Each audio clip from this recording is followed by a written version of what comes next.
कुछ दिन से मायके में रह रही निशा ने दरवाजा खोला तो ससुर को अपने पति के साथ देखकर निशा के पसीने छूट गए और घबराते हुए बोली, दीपक तुम अचानक कैसे? फोन भी नहीं किया। गुस्से से लाल दीपक ने बिना किसी सवाल जवाब के निशा के गाल पर एक जोरदार तमाचा रख दिया। तमाचा लगते ही निशा की आंखें बाहर आ गई और यह देख उसकी मम्मी के भी चेहरे का रंग उड़ गया। पति का क्रोधित रूप देख निशा घबरा गई। तुम्हारी हिम्मत कैसे हुई मेरे बाबूजी के साथ ऐसी ओछी हरकत करने की? दीपक चिल्लाते हुए बोला। आज दीपक का गुस्सा सातवें आसमान पर था। दरअसल बात यह थी कि मां के मरने के बाद दीपक अपने बाबूजी रामकिशन जी को अपने साथ शहर ले आया था। एक दिन रामकिशन जी बहू से बोले, बहू कुछ खाने को दे दो, भूख लग रही है। कमरे में दोपहर 12 बजे सो रही बहू को रामकिशन जी ने आवाज लगाई। अंदर से बहू की कर्कश आवाज आई, अरे बाबूजी, सुबह तो आपको नाश्ता कराया था, अब इतनी जल्दी भूख लग गई? पेट है या कुआं आपका? सारे दिन बस खाने का ही काम है। बहू का जवाब सुन रामकिशन जी की आंखों से आंसू छलक आए। जाने कितनी यादों को याद कर उनकी सूख गई आंखों में आंसू का पर्दा सा आ गया। धीरे धीरे चारपाई से उठे और जाकर अपनी पोती से बोले, पिंकी बिटिया 2 रोटी दे दे, तेरी माँ बीमार है, शायद बहुत भूख लग रही है, मेरी दवाई का भी समय हो रहा है। बेटी क्या माँ से कम थी?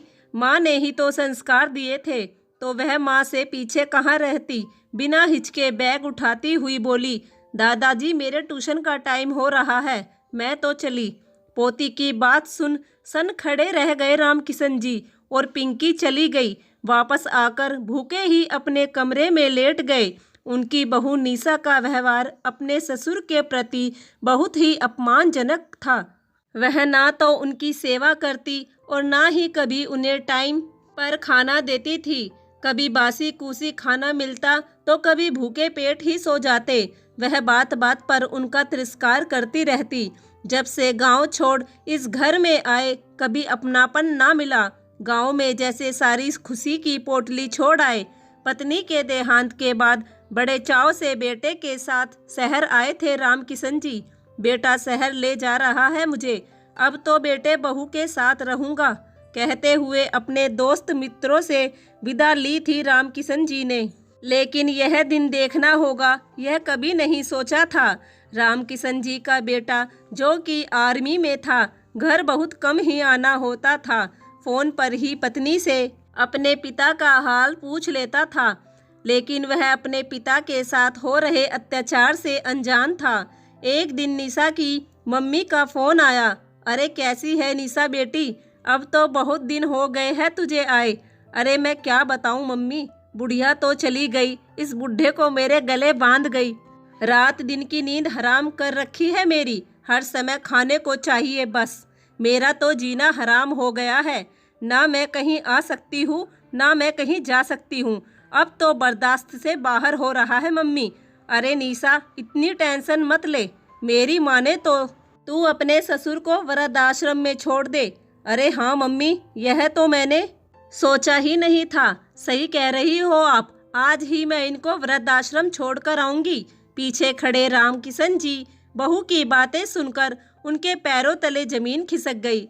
वह बिना कुछ कहे वापस अपने कमरे में आ गए और पत्नी की तस्वीर को देख कर फूट फूट कर रोने लगे। अगले दिन बहू ने रामकिशन जी का सामान पैक किया और बोली, बाबूजी मुझे अपने मायके गए हुए कई महीने हो गए, तो मैं सोच रही थी आपको कुछ दिन के लिए वृद्धाश्रम छोड़ाऊं। बस 15 दिन की ही बात है, मैं आपको लेने आ जाऊंगी। वहां आपको आप ही की उम्र के लोग मिलेंगे और वहां आपको हर चीज की सुख सुविधा मिलेगी, खाने को भी कोई दिक्कत नहीं होगी। रामकिशन जी के लाख मना करने पर भी निशा उन्हें जबरदस्ती वृद्धाश्रम छोड़ आई। अगले ही दिन निशा घर पर ताला लगाकर अपने मायके रहने चली गई। धीरे धीरे रामकिशन जी को वृद्धाश्रम में रहते हुए 15 दिन से ज़्यादा हो गए थे। निशा भी खूब मज़े से अपने मायके में रह रही थी। एक दिन अचानक निशा को बिना बताए दीपक घर पहुंचा तो दरवाजे पर ताला लगा देखकर हैरान हो गया। पड़ोसियों से पूछा और जो उन्होंने बताया उसे सुनकर दीपक के होश उड़ गए। कंधे पर टंगा बैग वहीं फेंक दीपक अपने बाबूजी के पास वृद्ध आश्रम पहुंचा। पिता को वृद्ध आश्रम में देख दीपक की आंखों में आंसू आ गए। बेटे को देख राम किशन जी उसके सीने से चिपक गए और दोनों जोर जोर से रोने लगे। दीपक अपने बाबूजी के आंसुओं को पोंछते हुए बोला, बाबूजी, आपने इतना सब सहा और मुझे बताया भी नहीं, पर अब और नहीं, चलो मेरे साथ। कहते हुए दीपक अपने बाबूजी को लेकर निशा के घर पहुंच गया। दरवाजा खोलते ही पति को ससुर के साथ देखकर निशा के पसीने छूट गए। दीपक ने बिना कोई सवाल जवाब किए निशा के गाल पर एक जोरदार तमाचा मारा। बेशरम औरत, तेरी हिम्मत कैसे हुई मेरे बाबूजी को वृद्धाश्रम में छोड़कर आने की? मैंने तुझ पर भरोसा किया, अपने बूढ़े पिता की जिम्मेदारी तुझ पर सौंपी, पर तूने क्या किया? मेरे पीठ पीछे तूने उन पर अत्याचार किए। अरे तूने तो इन्हें भरपेट खाना भी नहीं दिया।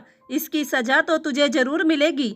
आज़ादी चाहिए थी ना तुझे? बहुत मन था ना तुझे अपने मायके में रहने का? तो अब रह सारी जिंदगी यहीं अपनी माँ के पास।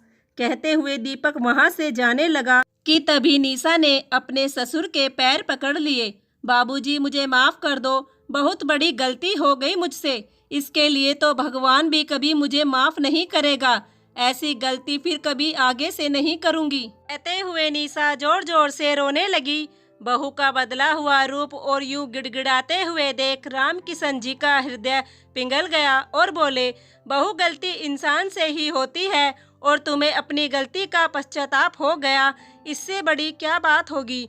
चल दीपक, बहू को घर ले चल, इसे अपनी गलती का एहसास हो गया है, वह फिर कभी आगे से ऐसा नहीं करेगी।